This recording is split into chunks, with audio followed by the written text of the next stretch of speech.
Now, the first thing that I do is the easiest thing I'll do all day, and that's to get your name and the correct spelling of it so I can get it on tape and I can set my audio level. So, okay? It's Dorothy Hess, Dorothy Hess. And Very simple. what was your maiden name? Was Dorothy Fields, Fields. And if I can be so rude as to ask, when and where were you born? Oh, okay. I was born in Seattle, Washington, on January the 19th, 1922. That's a long time ago. Years and years. You were a year and 16 days younger than my dad. Is that right? Yeah, he was. Oh, for heaven's sakes. 1 year after. Uh-huh. So he was born at home in Olympia. Oh. So, and we'll just kind of wander about a lot of stuff. So, Okay. and if there's something I ask you that you don't remember, don't worry about it. We're not looking for specific dates. Okay. And, let's start with your mom and dad. Who were they, and what did your dad do, and your mom? My mother, well, they both, as I said, were immigrants that came from Latvia way back in the 1918, 17 area, maybe earlier than that, I can't recall.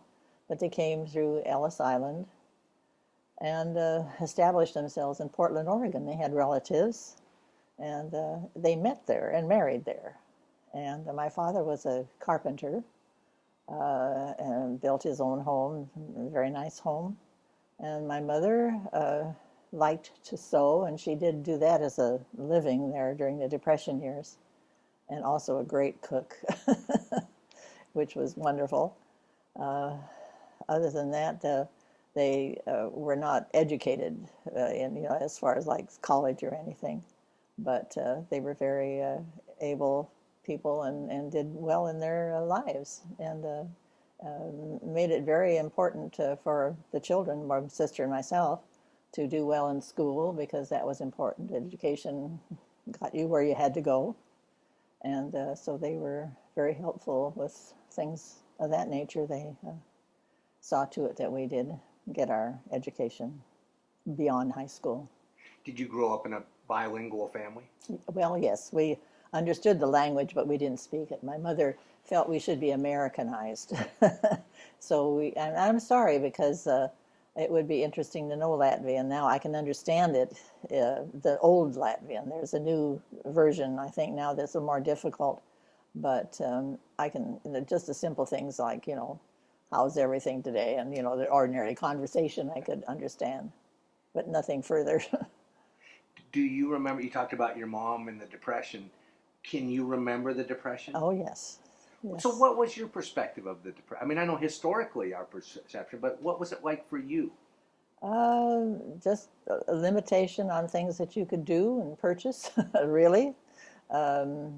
Christmas was, rather slim, although we always did have a tree with lights and everything. My father saw to that. He loved to have a Christmas tree. And if money was scarce, my mother would sew things for us, like new pair of pajamas. That was our Christmas present, not things that you bought. But and we didn't have trouble like some families did with food and things.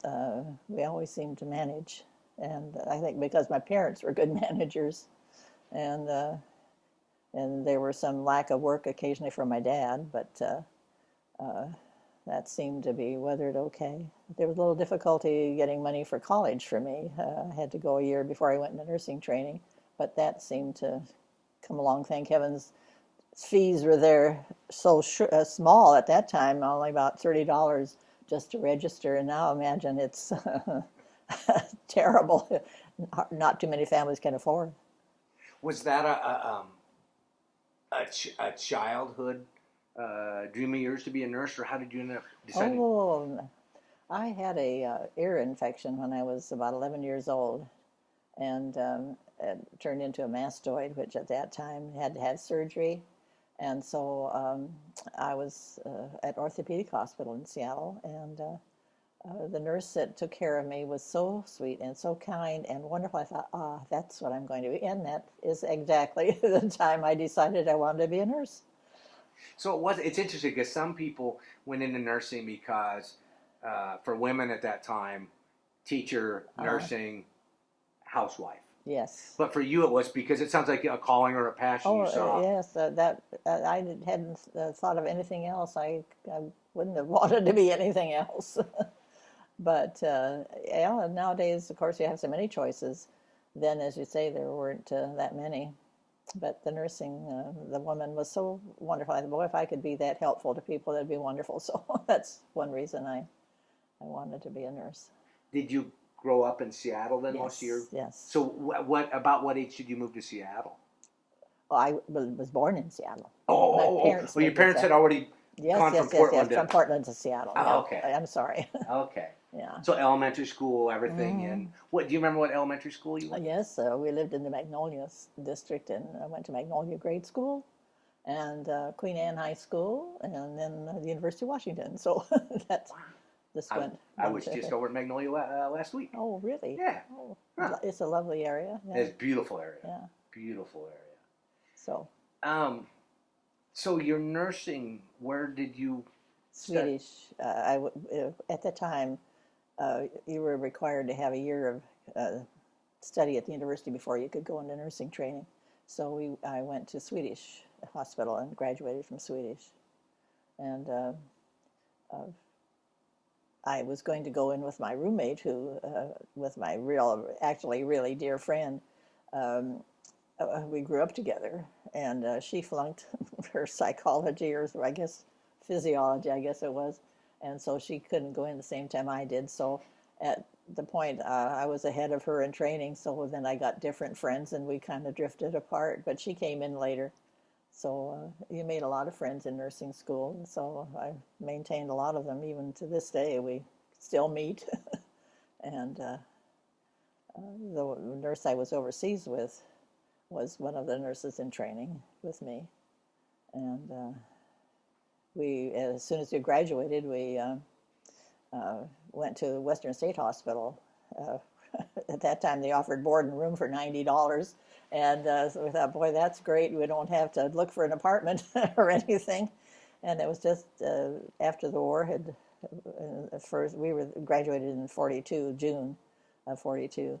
And then while we were working there, we heard Governor Arnold on the TV, radio rather, asking for flight nurses to sign up and join the new thing that he was recommending would be good for air evacuation nursing.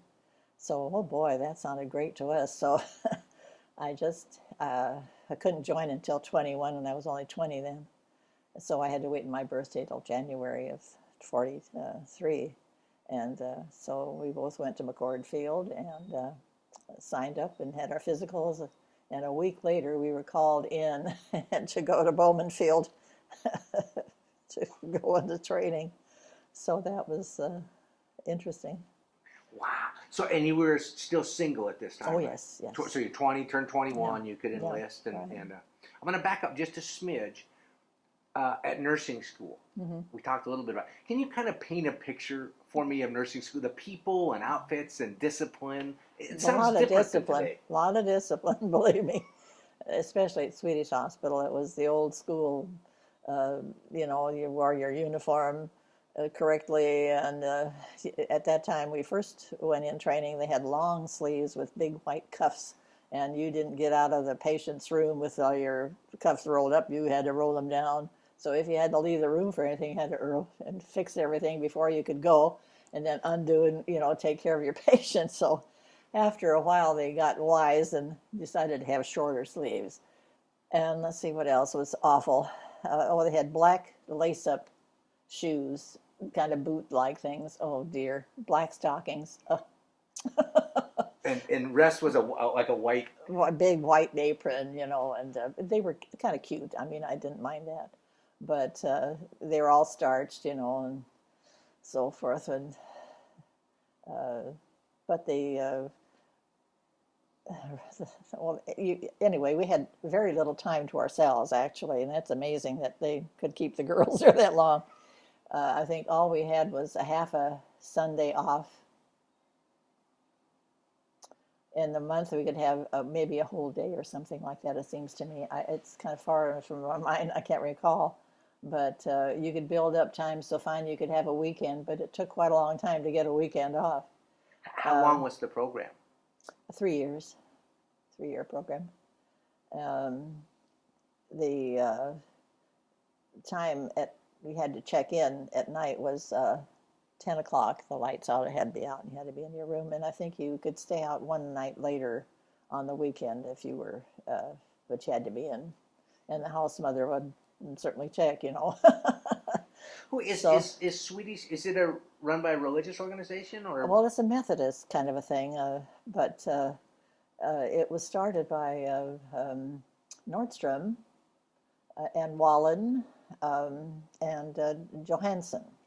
It was a doctor. I'm not sure he started the hospital, but he was their main physician. And they were the original people that, I guess, put the money up for the hospital. Because we bought all our shoes from Nordstrom's at that time. They were only at 5th and Pike downtown. And with our $5 a month is all we got, you know. I bought a pair of shoes from Nordstrom's. I'm tall and I had feet that were larger than normal. And so I had to spend quite a bit for my shoes, but they let me use my $5 a month to buy a very nice pair of shoes. So it took me about 4 months to buy the shoes or more. But anyway, so that's my recollection of Nordstrom's at an early time. Were your teachers at the nursing school? Were they They Methodists don't have nuns, or do they? No, no, no. That's what I thought. No. It was, we graduated in a Methodist church when our services were over, and I think most of the Swedish type people were in that Swedish Methodist or some whatever. But our graduation services took place in, I think, a Methodist church, some not too far from the hospital, as I recall. Was your education a lot of classroom, or did they Yes. pretty much just push you out? No, a lot of classroom. Oh. A lot of classroom, and then demonstration type stuff. You know, you observed and then practice and so on. So we had a good education. Did nurses specialize then? Not till you got out of training. If you were interested, like in surgery or OB, you know, obstetrics or something like that, you could maybe then get into the department that you were interested in, then gradually work yourself up, but not until after you had your, your PIN, your graduate status. So do you remember where you were on December 7th? At the hospital. I remember hearing the announcement, and I thought, oh dear. So, and then of course the blacked out the lights. That was quite interesting. We used to stand on the hospital roof and watch the lights go out and see how dark it got. Yeah. Wow, to see Seattle in darkness. Yeah, it was really something, because up on the hill you could see, you know, the whole area. Now, as a nursing student, did you think war? Oh, they're going to need nurses, or was that separate at that time? Well, yeah, we were. A lot of us would think, well, gee, I wish we were done now so we could go. You know what I mean? That sort of thing.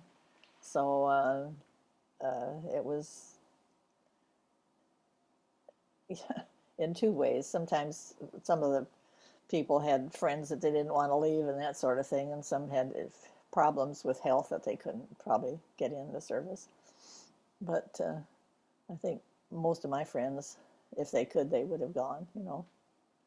And I couldn't wait to get my graduate time just so that I could get something going.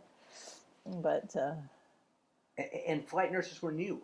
Oh, very, yeah. That was General Arnold was the instigator. He saw air evacuation as a means of getting people to care so much quicker than in the past. Most of the cases that we saw had their original help given at battalion aid stations, which was just like, you know, when you're putting a leg wrap on to hold the bones in position until they could get to another place later. And so our jobs were to see that they got transferred as quickly as possible to a place where they could get further treatment, and that was so. So you signed up at McCord? Yes. Mm-hmm. So you're 21 years old. Yeah. Did you tell mom and dad you were going in, or? Oh, yeah, they didn't like it very well. They thought, "Oh, I don't want to lose my daughter," but they knew that I wanted to go, and so that was they didn't object. And they were very supportive. My mother worked in a shop with some other women, and they were so nice. They sent all sorts of things overseas.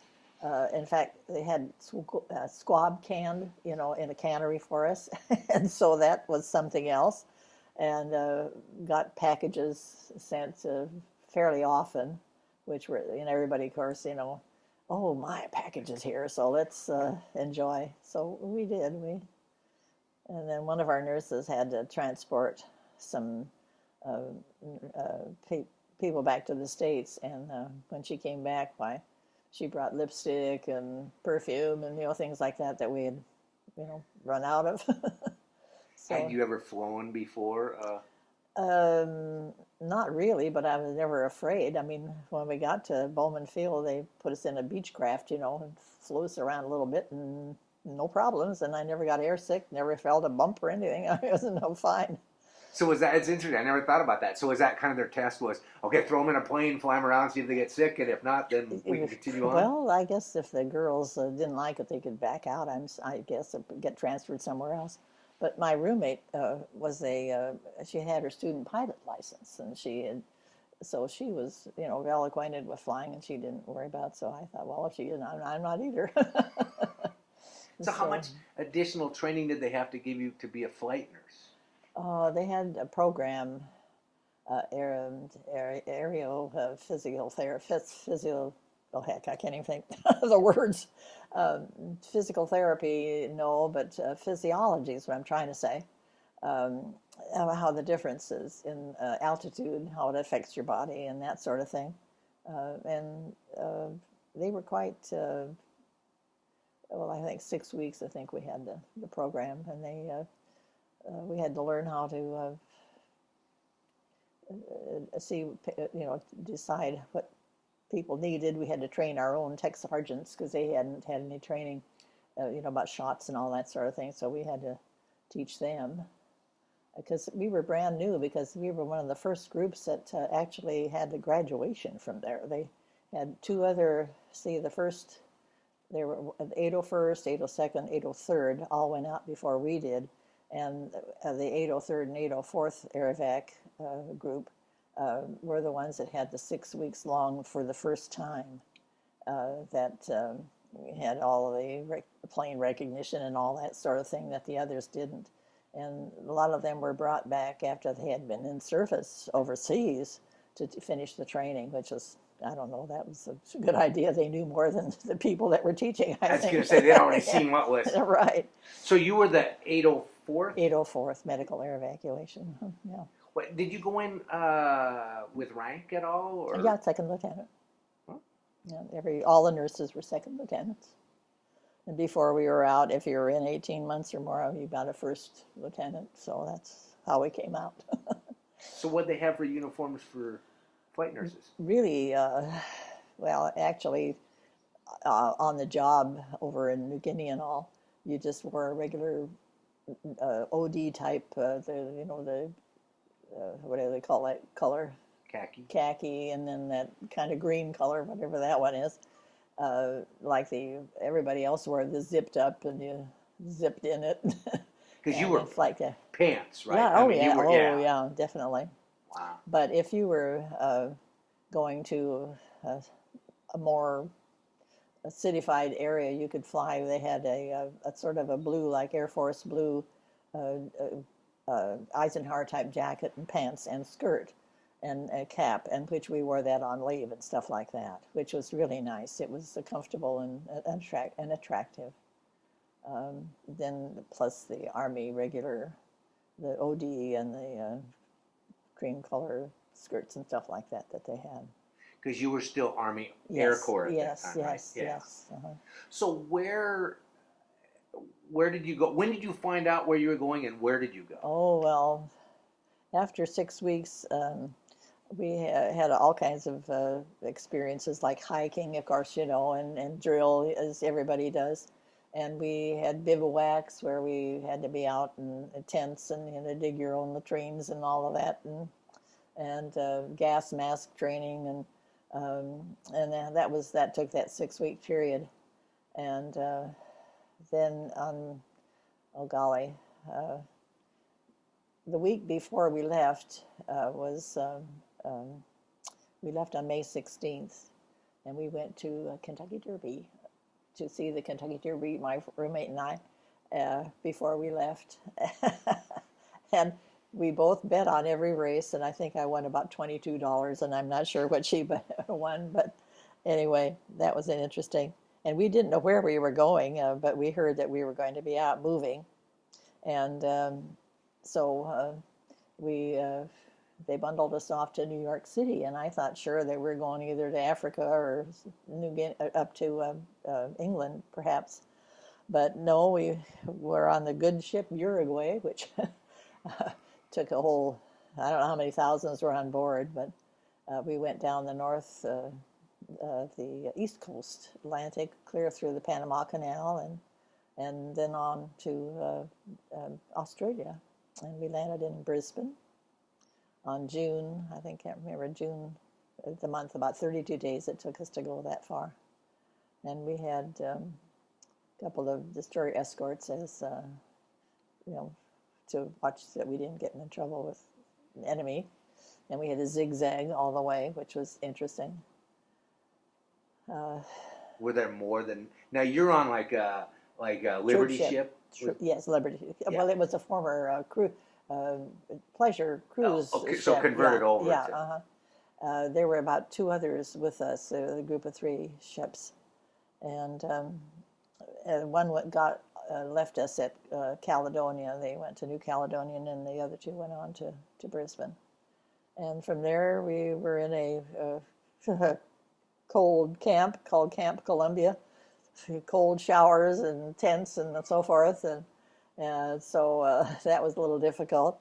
But we had to wait until they could prepare a place for us up in Port Moresby. So we were stationed at a place called Southport. Sans Souci is a little hotel, and it was their winter is their summer is their winter. Anyway, it's vice versa from where we are here. Yeah. And so we could get on the beach in the daytime, but at night it got kind of chilly. So in order to stay warm, they didn't have heat in the darn house, apartment actually it was. We'd hop in the shower and then hop in our sleeping bags to stay warm. But we had a great time, actually. We were there for about, maybe 2 or 3 weeks. And we could just do what we wanted, for that time. Exercise every day, of course, they didn't have you do that. But then our group was sent to Townsville, where we waited another week up there, and then went on up to Port Moresby. And from there, we were really busy. It's interesting, because the perspective you just gave, you're going on an adventure, it sounds like, at that point. Yeah. Is there a reality of war at that point in your mind, or are you still...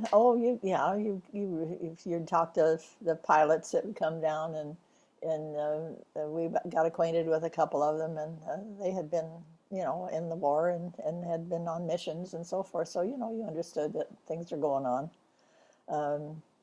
When we got up to Moresby, they were still bombing across the mountains at Dobadura and Lae, L-A-E, is how they spelled it. And then we moved from Port Moresby in about 2 or 3 months to Dobadura, and there the Japanese were still bombing. We would have to hit the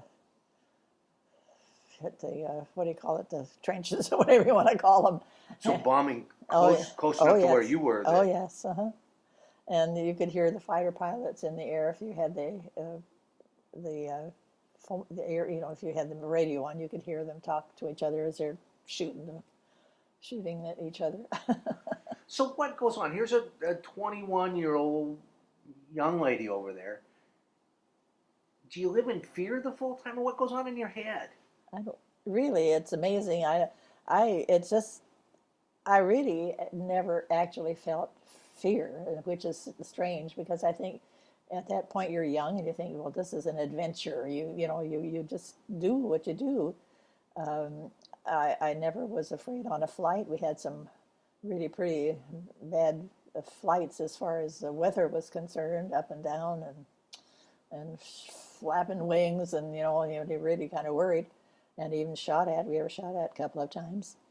You could see the tracers come and just barely miss. I mean, about like that. You'd think if they hit, that's the gas tank, and so you don't think of that except after it's over. You sort of look at it. Well, oh, that's happening, isn't it? Isn't that something? That was So, one gentleman I interviewed, Gil Langdon. He was a gunner. uh, He said the one thing in training, they taught you how to shoot and all that. He said the one thing they forgot to tell you is that they'll be shooting back at you. mm-hmm. So when did you see your first Patient. patients, and what was that like? Where and what was it like? The first flight that I think I was on went to, um, I don't recall the name of the place, but they had heard that there was going to be a nurse on board, and mostly walking patients at that point, the kind that not too many litters, because maybe they're, they were trying to get people out of there to get more convalescent type care later on. And as the plane landed, I was tempted to look out the door, and I saw all these men standing there, must be 100 or 200, and they were just there to see what the nurse looked like. And I thought, oh dear, well, should I smile or what should I do, But I didn't wave or smile or anything. I just did my duty and whatever. And if they, made a notion to me like smile, I did smile back. But it was kind of weird feeling that, to think that here you are on display. But after that incident, it just became, routine. And these weren't wounded men. These were No, just these were just, not a lot of women out there. no. My husband has a cute story too. He was in the Navy, and he says that when they heard the hospital ship was closed and the nurses were on board, they took turns getting that boat that each ship has. They go and take turns to see the nurses. So I guess not unusual, but it was funny. Yeah. What type of plane did you fly in? Well, good C-47, DC-3, and then very, very sturdy plane. And then it's interesting. I'm so glad it was a sturdy plane. What's it? Can you paint a picture for me of the inside? How it's set? I mean, is it set up as a hospital in the air, or? Well, it depends on what patients you're taking. Usually, the planes carried provisions up ahead to then when they get rid of the provisions, like potatoes or whatever else was needed, supplies. Then they would refit the plane quickly, make either litter. It had sets of 3 litters in a row, up 3 levels, and they could carry, I think, about 21 or 22 litter patients, but about 40 some walking patients. And now litter is when they're laying down flat okay. and on a carrier thing, and most of the time it was litter patients for me. I didn't have too many of the walking type.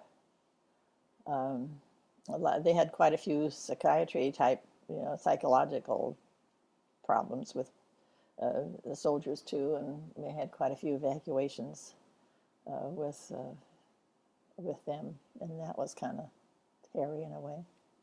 I felt sorry for them because on board ship going overseas, there was this one tall fellow used to call me Stretch because I was tall, and I hadn't seen him then until I evacuated some patients, and he was one of the psychiatric patients on board.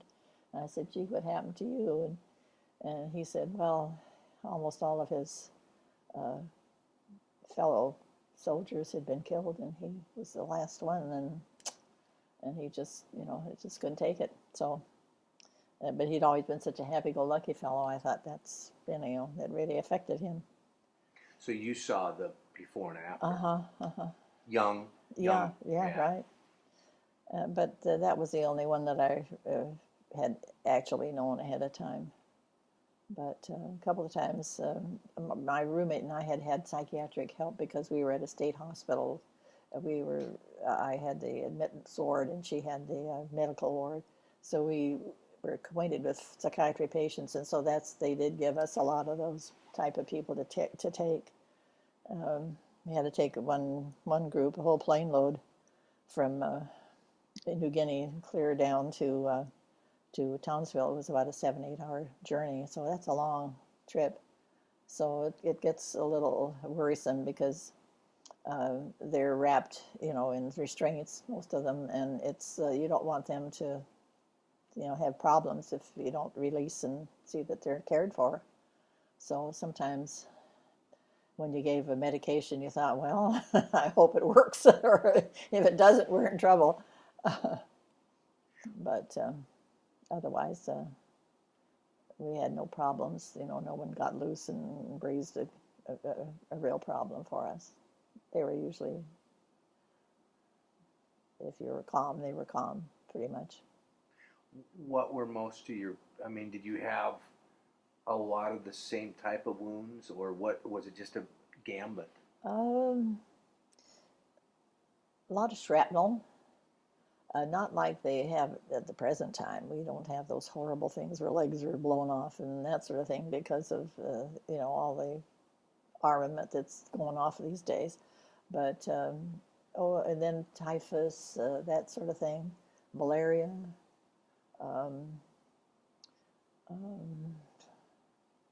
injuries, broken legs and burns and things like that. Pilots whose planes had crashed and things like that.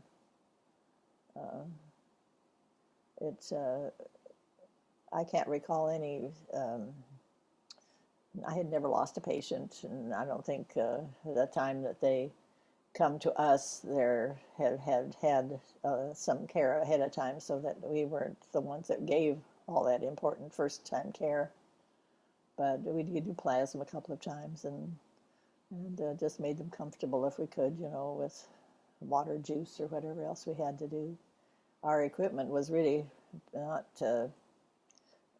anything more than just a big black medical kit with medication, sodium amytal, morphine, that type of thing in there to alleviate pain. And then plasma, and we did have oxygen in case we needed to have oxygen. And blood pressure, everything, we always had that with us. So they would get somewhat stabilized? Yes, before we took them, yeah. Most of them had to go to an area where they could get further care, which is like a station hospital rather than a battalion aid. Is only they get the minute kind of care, the first type care where they get their bones put stable until they could get to where they maybe just in a splint rather than an actual cast, but so that at least they can be moved, How big a crew did you have on your plane? Well, it was just one nurse and one tech sergeant. Just the two of us.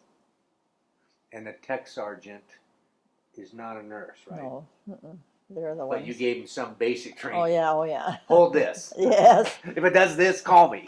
And we taught them how to give shots, but I don't think they had to do that too often because we were, there in case they had to have the material that they have to give themselves.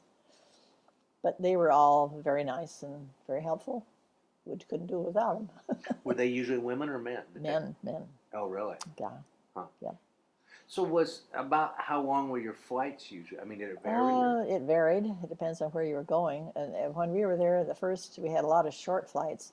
I think almost every day we flew, which was really something. Then as the time, as we progressed up New Guinea, like just across the mountains and all was only an hour or two flight. But as you go on farther, maybe 2 hours, and then 4 hours, and then 5 hours. And when we got to Peleliu, the Marines were still fighting there. And our plane landed, and the Japanese were piled just in piles next to the runway. I mean, all bloated and all. It was just really, pretty dramatic. And you could hear the fighting still going on when we stopped to pick up patients. That was it towards the end of my stay there. Was that the first time you'd seen that The evidence? dead Japanese, yes. However, we used to have to take target practice. They were issued as first we had a 45 Colt that we had to learn how to shoot, and then after a while they changed it for a 38, which was lighter. But we were practicing at one time, and the MPs would take us to an area that was secure, we thought. And as we were target practicing, all of a sudden, here comes a Japanese with just no clothes on from the top, but pants, waving a white flag, and he's coming out of the jungle, and everybody's standing like this.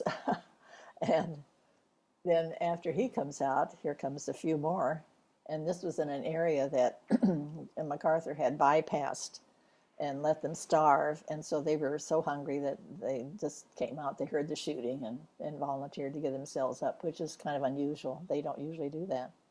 But I think about 5 or 6 of them were there, and the MPs rounded them up and took them away.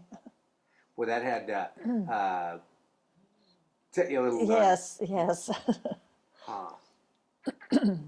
What did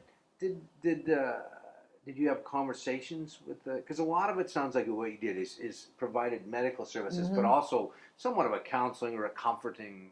Yes. Did you have conversations with them, and if so, what did people talk about? Oh, I'm just be glad to get out of where they were mostly, and happy that they were, here, not just back at the fighting area where they had come from. Half of them, actually, too, probably the airplane is such a lulling sound that a lot of them were just sleeping, to tell you the truth. They were so relaxed, it had to be. Maybe because of the medications, too, that they were given. Made them be less agitated, or not even, some didn't even want to talk, so you just did what you could. Some, at that time, they could have a cigarette, which, now, of course, you don't.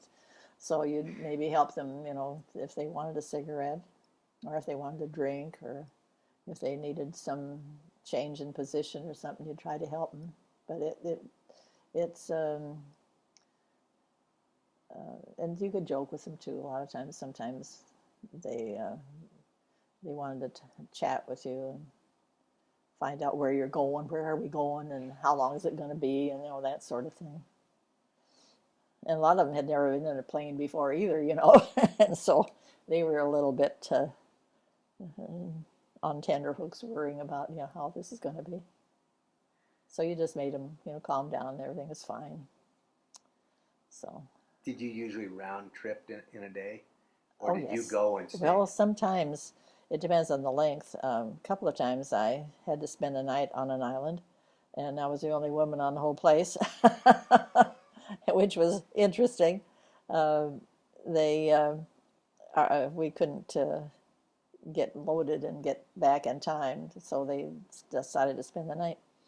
And the announcement was made at the movie that night. We have a nurse in the audience, so hold it down. And so they did do that. And then I was in a tent, and I had a guard outside the tent, of course. But I must say that I couldn't have had better relationships with the GIs than we did. They were so helpful and so considerate. It was amazing to me. I think maybe nowadays it would be much different. It's interesting because a number of people have said just what you said, where history paints this picture of these sex-starved Oh, GIs, and I not haven't. at all. Not at all. The It only was, sad story I heard, it was a nurse in New Guinea that had an affair with a married man. oh, And at the end of the war, he went back to his wife, and it devastated her. He said, people, and it was interesting because she said, history doesn't talk about some of that. There were relationships. You're away, you're oh yeah, working close that together. you bet. And you can understand it too. I mean, I can see where a lot of the uh, people who were married and went over there, and if you're gone 2 years, that's an awful long time to be faithful. And it wouldn't be that you love somebody, and it's probably just one of nature's effects that people like to be uh, close to somebody and feel like you're needed and wanted and so forth. And so I'm sure that things happen that wouldn't have happened ordinarily if in another situation. Like you said, 2 years away. Yeah, You're in life and death situations. You're working exactly, together. You exactly, understand. exactly. So things. What was it? Go ahead. I'll stop down. You can go ahead. Well, shut off. It's interesting because now let me ask this, because I way back when you're talking about training and digging trenches were you a city girl growing up? Mm-hmm. So this was New. a little different life for you. So when you went over there and you land, what's it like and what was going on in your head? Well, they gave us a pretty good picture of things of like, you're going to be in a tent and all that sort of thing, and all these animals and whatnot around. And that was kind of hard to get used to because I'm not, I don't like snakes and I don't like lizards. But we had an incident when we first got to Port Moresby. They had issued us long underwear because they thought we were going to Alaska or someplace. Anyway, we got rid of them and we gave them to the natives. And here the natives put them on and wore them. Gee, the long, wool underwear. But aside from that, we were doing laundry one day in this place we had. It was a cement floor and we had burlap halfway up to keep so that we had some privacy, and a tin roof, that type of installation. And anyway, in the laundry room, here's this big iguana. I mean, he was, oh gosh, 4 feet or more, it looked to me. And they said, we've got to chase him out of here, So I said, well, okay. But, okay, Dorothy, you go stand at the door and hold it open while he runs out. Well, here I am, and here he comes, and the door doesn't stay open. I'm gone. And the natives could see that, and they were laughing. They thought that was so funny. So they came, and they killed the thing and carried it over his shoulder because I ate them. That was a good food for them. And they thought that was really great. So that was one experience with an iguana. Is it jungle or developed? I mean, where you're at, is it developed or? No, not eventually. No, it was just the airstrip, and then tents around where various outfits were located, and that's about it. They had cleared the area enough so that you could get back and forth, so that you weren't walking in jungle or anything. But it was, it was just out there. So they would have like a mess tent. Yes, mess tent and a place to shower and that kind of thing. And so would there be a group of nurses there? Maybe like our outfit, the 804th, there were only 24 flying nurses. Our head nurse didn't do the flight business. She was the one that arranged all the flights and stuff and took care of everything. And well, it was a barracks type of thing. We had cots that you slept on and nets to cover you so you didn't get the mosquitoes. And in a couple of places they had, what do you call it, lower bunk and an upper bunk. But some of the places we only were this level, all stretched out.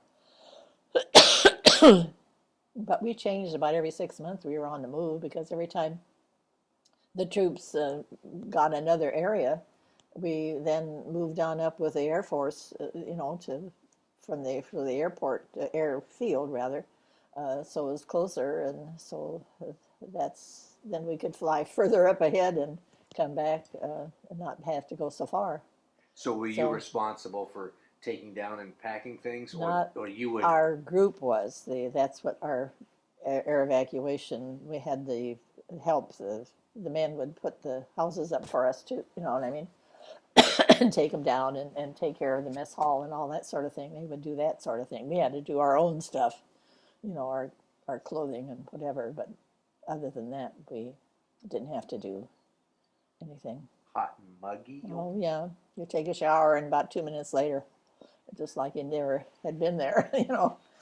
However, since this was an island and we were always close to close to the water, they would bulldoze an area so that you could have the beach.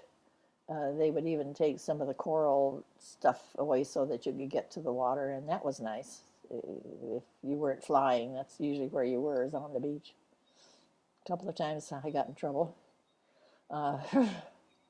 We had a single rubber raft, and I was enjoying looking at the reef, all the fish and whatnot, and all of a sudden I'm drifting, and I drifted, I don't know, I thought, gosh, when I looked around, I didn't see anything I recognized. And so I started pushing the raft and swimming and pushing the raft and swimming, and finally, boy, I think about 2 hours later, I was back where I started, and I burned to a crisp, you know. And I thought, thank heavens there weren't any sharks around. I didn't even think about the sharks. If I had it, I probably had a fit. But anyway, that was not such a good experience. The tide carried me, and I wasn't aware that that was happening. And usually the area you were at was secured enough. Pretty much, yes, yes. Except when you were practicing. Yeah, yeah. Now, did they have to have guards on the beach when the nurses went swimming? No, no. I didn't know if all the guys would come and sit and be catcalling. No, they had, I don't know whether we were off limits to them. They could be, I'm not sure. Probably so, unless you invited somebody. And if you could do that, we did that occasionally. Had one incident that was really very nice. The Navy had a supply area on Wendy Island. It was not too far from, I can't remember, I think we were on Bayek at the time. Anyway, they invited about 8 of us to come to have dinner with the Navy. And they came in a PT boat, so we got a ride on a PT boat. And they took us to the supply ship at that time. We're making cinnamon rolls, and you could smell, we had never even dreamed of cinnamon rolls for, almost 2 years. And so after we toured the ship, we went to the beach area where they had their barbecue and stuff, and we had steak, and oh my, I thought the Navy, oh boy, I'm in the wrong place. They really live it up with the Navy. It is interesting that within war, there is still entertainment and fun, actually, yeah.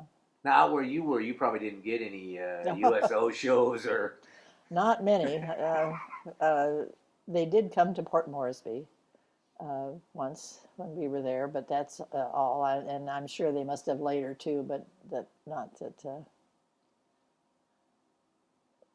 they did.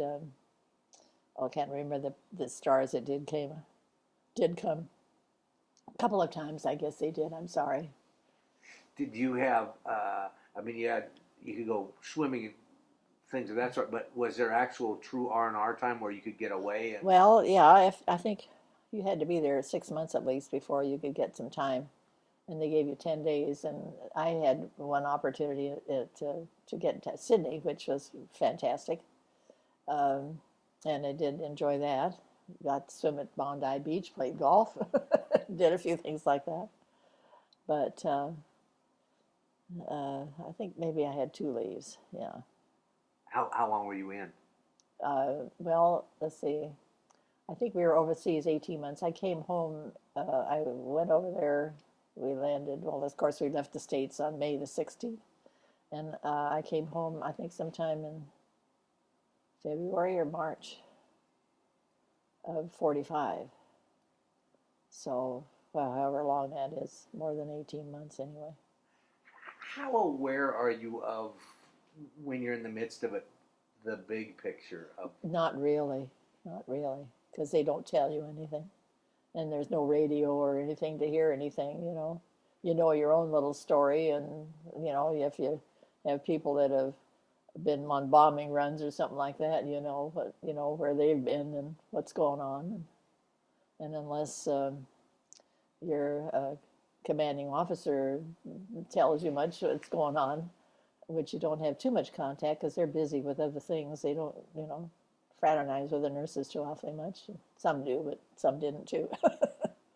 It's interesting because I had an interviewer that would sit and kind of argue with guys and try to explain, well, you should know this or that. And they're going, I knew, 50 yards that way, that way, that way, and that way. Other than that, well, if you got down to Australia, you might hear some things. But at that time, you were just thinking, oh, I'm going to go swimming, or I'm going to, go shopping, or I'm not thinking about other things, trying to get a little rest. it's amazing because, as I said, there's that part where there's war going on, but then you can go away and have some normalcy, and then Yes, you can, yes, and it's over. yes. Now, had you ever been away from home before? Not a lot. Well, actually, yes. Of course, in nursing training, you were away from home. I was away from home for 3 years, and never. Well, I didn't see my folks, but of course, as I said, we didn't have any time off hardly, except once a month. You had a weekend, Did you have the faintest idea where New Guinea was? Yeah, I knew where Australia was. Oh, okay. I knew where. Yeah, I did know that. Because it's always interesting. I talked to different people that got sent different places, and they said, they told me where we're going. Yeah, I didn't know. Didn't have the faintest idea. I was always interested in geography, so I did have an idea of where we are. I thought, boy, I don't want to go to Africa, because that was when we were on the New York going. I thought, oh, that's where we're going to Africa. But fortunately, we continued on down the Atlantic coast and went on to Brisbane. And I didn't really want to go to England or France either. I wanted to be in the real jungles, the rough place or whatever. So when you enlisted, was it for excitement or patriotism or both? Both, I think. A lot of patriotism, because I thought, gee, I can't have those people over in our country. We gotta, do something about it. Mainly patriotism, and the excitement of something different, because I didn't relish the thought of being stuck in one place and having to stay there. I thought that would be kind of miserable. And I thought, boy, if you're in the flight business, you're moving, and so that appealed to me. Now it's interesting because you said earlier when we were talking, somebody had said something about, oh, you were one of the elite. Were you? Because I know like fighter pilots in the Air Corps, they were an elite in their class. Were flight nurses? I think the other nurses thought we were. I didn't think we thought we were, but I think they probably thought we were. And really, I think. See, a lot of them were in the service before, and if they wanted to get out of it, it was a problem, because they were needed where they were, and it was hard for them to get to be in a situation like that. They would have to ask for a transfer, and it would be really difficult. So coming in fresh like we did, it was easy. We didn't have to go through all that, trying to move from one place to another to go to the School of Air Evac. So that may be why they think it's something special, but actually... Were you, generally speaking, younger than the other nurses? Probably. Mm-hmm. Who were some of your nurse partners over the years? Do you remember people? Yeah. All the people in the group that we were overseas with, we did try to keep a letter going, but then people get married and then have families, and then you get interests elsewhere. And about maybe just 3 of them so far I keep contact with, and in the Flight Nurses Association that I'm part of. They do have meetings. They still have meetings, but it was started with a group from the East Coast, and I didn't know very many of those girls, and they were a later group that came through the school, and so they were more chummy with their group, and so we didn't fit because we were early, and that's how it goes, and we kind of forgot about the old 804th, and so there not too many of our group actually were members of that outfit, so a few of us participated, but was there a core group of you that traveled together, or was it always different people you were? we had what they called flights, maybe 5 or 6 girls to a flight, and so there were that separate, like maybe 5 nurses, and that we always were together as a flight B or flight C or whatever, and we didn't go separately, except I don't really know how they apportioned the flights out either. We weren't involved in that. Usually it was done for us because of other, the chief nurse and the flight surgeons, I guess, arranged who was going to go where and so forth. And so I'm not too familiar with how that was done. And those were all people on the ground. Right. Yeah. And so our little flights weren't separated, actually, only sometimes being sent to, we were sent to Brisbane one time for a month to help in a clinic. And we did that. I don't know how come we were chosen to do it, but about 4 of us were. And it wasn't our flight, it was just random choosing of who went. So, but that was an interesting experience. And that was still dealing with soldiers that yes, had already been. Yes. So. Now, you were single all during. Mm-hmm. Now, did you meet your husband after? Mm-hmm. Army, I Air had a Corps, boyfriend. marrying Navy. I don't know about Yeah, I know. Well, I had a boyfriend overseas. He was a pilot, and we had a very close relationship for a couple of years. And then when I got home, I thought, well, let's see what happens here. But it didn't materialize like I thought. And so when I got home, I met Andy, and then that other kind of disappeared. So Was that a pilot that had flown? I mean, were you on the same plane with the same? No, the pilots that flew the planes that we were on were oh gosh, they weren't fighter pilots. They were just, what do you call it, transport pilots. And I happened to meet this pilot who was a B-25 pilot, Mitchell bomber, when we were stationed, when I first got overseas. And so he had a friend, and the girlfriend and myself were buddies together with the 2 of them, and we had a real nice time until we got sent up to Port Moresby. And then from there on, we met each other off and on. I mean, we transferred, when their outfit transferred, we were in the same area, sort of. And so it was, an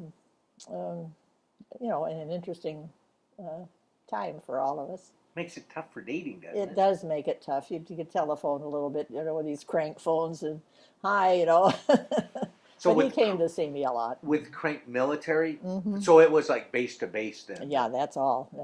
And then sometimes they'd have a phone in their officers' club or something, and if you happen to be able to hook up with the right combination of time and such. But he used to fly over after a mission and wag his wings so that I knew he was all right when he came back.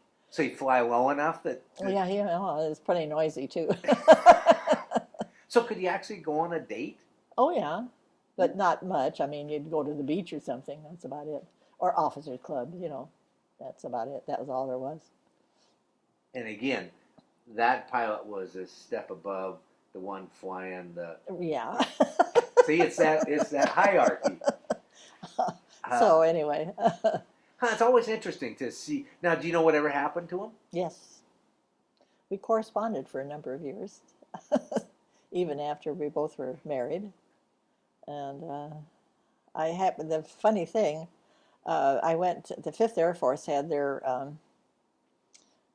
50th anniversary in Las Vegas. And so I went, and my sister went with me.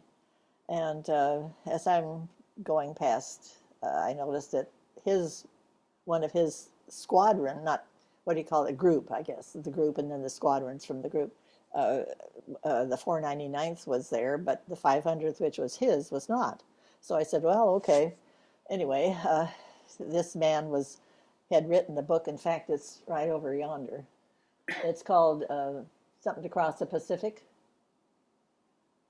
See, Anyway, it's there, Warpath Across the Pacific. Anyway, that's all about B-25s. And I saw the book that the writer was there, and he was showing the book to people. And I thought, oh, I might as well look at this. And incidentally, I'm in it. I'm pictured with his plane. I'm standing there with his plane. And he said, oh, you're the only woman in this whole book. And I said, really? And so he pointed to where the picture was. And so his plane was called Stubborn Hellion.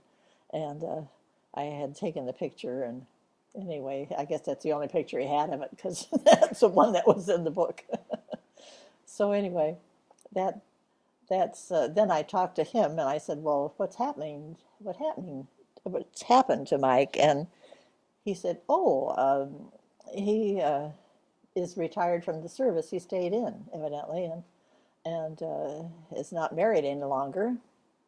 And I said, well, do you have any idea where he is? And he said, well, I think he's in California somewhere. So then they had a list of how the book gets mailed and everything. And so he gave me the address, and I wrote, and we found each other. And I said, well, for heaven's sakes, I'm glad you're okay and you made it and everything. And so yeah, and so we just wrote back and forth and sent Christmas cards, that kind of thing. So my husband took it all very well. Well, it's that was a But he part was of a your dear life. friend. I was know going it. to say a Yeah. part of your life. It's funny because you blushed a little bit Did I? Yeah, when it came. But that is I mean, it has nothing to separate from you and your husband. That was No. just a part of your life that was. Well, it's a part that was very different and something you'll never forget. And and my husband realizes that. And my friend that was overseas with me, Harriet, she had a very intense relationship, more so than myself. And she was married at the time, and so that was difficult for her. She's still worried about, hasn't heard, since, and wondered about whether he made it or not. So those things you don't forget. Yeah. Do you think World War II changed the world? I mean, looking back, was there a purpose? Has it done anything? Have we? What I think is whatever came out of it, the people who were in it were so helped with the GI Bill that it made our whole country 100% better, because people had educations, people became lawyers, doctors, did all the things that they couldn't have done had they not had that money for education. And I think it's ridiculous that we don't do something with the people who are coming back these days from service. They should have a similar opportunity to enhance their lives and enhance the lives of others. Think of all the maybe scientific discoveries that could have been made by people who maybe never had a chance, but have a chance if they had the help to have the education to do something. It's too bad that I think, looking back to all of our friends, a lot of them went through the GI Bill. My husband and I did, and they are now judges and whatnot that benefited from all of that experience. I'm sorry. It's amazing Sorry, because from an outsider perspective, it's a very humble generation. They went through a war. Oh, they don't want to have anything for it. I mean, it was they had to do it, and that And that's it. And they came back. People said, well, why weren't these stories done years ago? And I've talked to people that for 60 years have never talked about it. mm, And they said, I came back. I yeah, tried to get on with life and have a family, yeah, and and that's it. They either went to college, they used yeah, GI Bill, they built houses, yeah, they yeah. went on with And you life. did your job, and that's it. So what's so hot about that? That's the amazing thing. That's Yeah, exactly right there. You did your job, and what was so amazing, but you look at what the job was and what yeah. Do you think there's a message for future generations from World War II?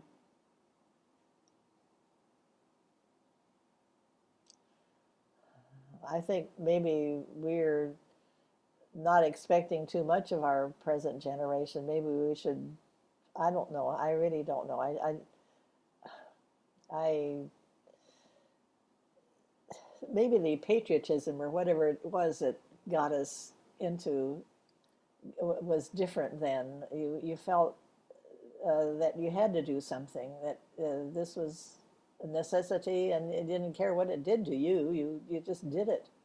And I think nowadays people are too into themselves. They don't share like we did then, and give of yourself. It's I want this, I want that. That they don't think of other people or what they can do for other people. Not too many people do anymore, seems to me. But See, again, it's interesting because a lot of the people that I've interviewed are Rotarians, are community club members, mm-hmm, mm-hmm, PEO, all of mm-hmm. the, and I think you're right. I don't think for whatever the reason, as the generations have gone on, that, They've lost interest in those kind of things. yeah, I don't know why. If we're too fast, if the world's so fast that we don't take time. Everything, yeah, does go too fast probably, and I think maybe people are too interested in themselves, not I want this for myself. I see that, and boy, I want that, and I have to work to get it. To heck with you. I don't care about whatever else is going on. It's We had the X generation, and now the new one that they're coining for this generation is the entitlement generation. When they apply for work, the first thing they ask is, "When's my vacation? oh What do I really, get?" really, Yeah, oh it's that part's sad. yeah. I should say, my father had an interesting observation. He was kind of a union type. He thought unions were good, but he said, people should be satisfied with enough. If they're happy and things are going well, just why try to kill the world when you don't have to, sort of a thing. They're asking too much, he says, sometimes. Too many things. They're not, well, anyway, I, li- maybe they, I like that. Should be satisfied with enough. yeah. Yeah. And when is enough? That's the problem. What was the best part of being in the service? Companionship, travel, doing something, being helpful, I guess. I, I would have not enjoyed it if it hadn't been being helpful. I think you had to feel like you were needed. This is a question that sometimes I get a perplexed look at, which I ask the women and I didn't ask the men. Do you consider yourself a veteran?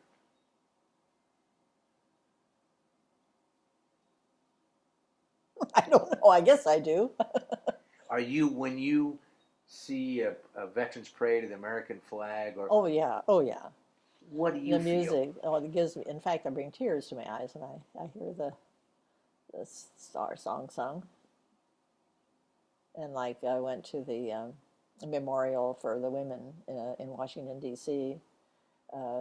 For all women in the services. Our little Flight Nurses Association members were there, and it brought tears to my eyes just to see everybody. And it's at the Arlington entrance gate there. It's a beautiful situation, and that kind of thing gets you, you know. And they have a commemorative thing there. You can put in your information about your service, and they give a picture to them, and they put it on microtape, and anyone can go and request um, uh, your name, and then they get this statement of what you did and what your awards were and all that sort of thing. And one of my friends did that, and had a picture of me.